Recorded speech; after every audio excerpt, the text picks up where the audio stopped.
again, he was a driving force on this. He wanted to do this in the 1930s on a limited scale. And then after Pearl Harbor, there was no great call to intern the Japanese, but FDR sort of let it fester.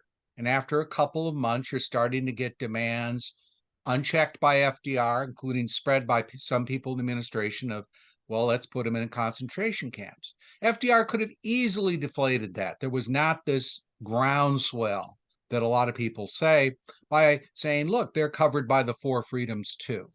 He could have made it an advantage, but he did not speak out to defend them.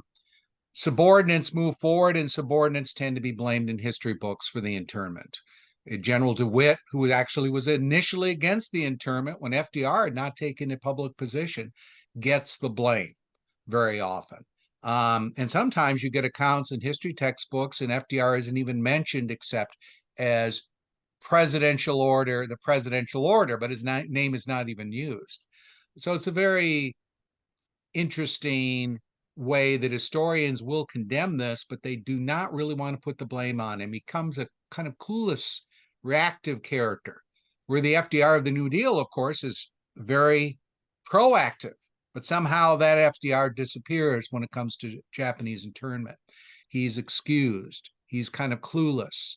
He's responding to hysteria that really can't do anything about, which is none of this is true. I want to go into his influences, and you talk about this both working for Woodrow Wilson and his Uncle Ted, Theodore Roosevelt, and I'm struck by, and I try to talk about this when you delve into the functioning philosophy of progressivism as was born in the late 1800s, 1900s, when FDR was sort of developing his governance style.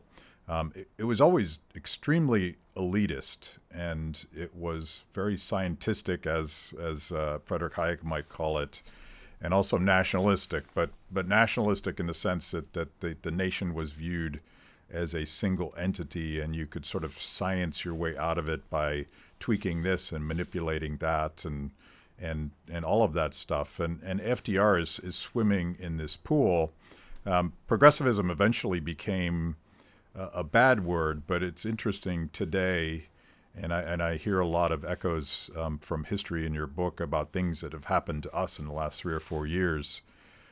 It's interesting today that progressivism is again a benign and benevolent word that the modern left uses, but the history of concentration camps and eugenics and racism and by any means necessary stuff, that is stuff that he learned from Woodrow Wilson and Teddy Roosevelt, according to what you say.